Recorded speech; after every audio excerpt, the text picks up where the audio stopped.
एक वृद्ध व्यक्ति अपने बहू बेटे के यहाँ शहर रहने गया। उम्र के इस पड़ाव पर वह अत्यंत कमज़ोर हो चुका था। उसके हाथ कांपते थे और दिखाई भी कम देता था। वो एक छोटे से घर में रहते थे।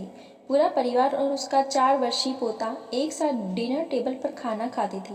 लेकिन वृद्ध होने के कारण उसकी व्यक्ति को खाने में बड़ी दिक्कत होती थी। कभी मटर के दाने उसकी चम्मच से निकलकर फर्श पे बिखर जाते, तो कभी हाथ से दूध छलक कर मेजपोश पर गिर जाता।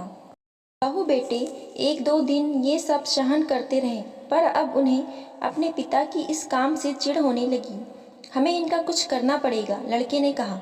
बहू ने भी हाँ में हाँ मिलाई और बोली, आखिर कब तक हम इनकी वजह से अपने खाने का मजा किरकिरा करेंगे, और हम इस तरह चीज़ों का नुकसान होते हुए भी नहीं देख सकते। अगले दिन जब खाने का वक्त हुआ तो बेटे ने एक पुरानी मेज को कमरे के कोने में लगा दिया।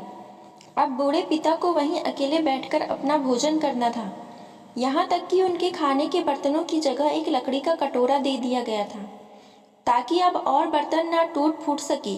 बाकी लोग पहले की तरह ही आराम से बैठकर खाते, और जब भी कभी कभार उस बुजुर्ग की तरफ देखते तो उनकी आंखों में आंसू दिखाई देते। यह देखकर भी बहू बेटे का मन नहीं पिघलता। वो उनकी छोटी से छोटी गलती पर ढेरों बातें सुना देती। वहाँ बैठा बालक भी यह सब बड़े ध्यान से देखता रहता और अपने में मस्त रहता। एक रात खाने से पहले उस छोटे बालक को उसके माता पिता ने जमीन पर बैठकर कुछ करते हुए देखा। तुम क्या बना रहे हो? पिता ने पूछा।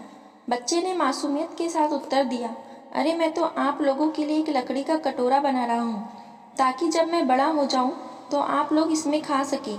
और वह पुनः अपने काम में लग गया। पर इस बात का उसके माता पिता पर बहुत गहरा असर हुआ।